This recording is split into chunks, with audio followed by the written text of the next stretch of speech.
I'll show you two quick and easy methods to run a program as an administrator. Method 1.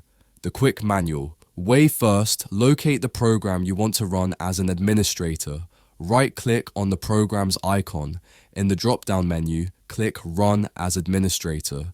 The program will now open with admin privileges. While this method works perfectly, you have to repeat it every time you open the program, and that's where the second method comes in. Method 2. Set it to always run as administrator. Right-click on the program again and select Properties. In the Properties window, click on the Compatibility tab. Under the Settings section, check the box that says Run this program as an administrator. Once done, click Apply and then hit OK. Now, every time you open the program, it will automatically run with admin privileges. No need to manually select the option. And that's it.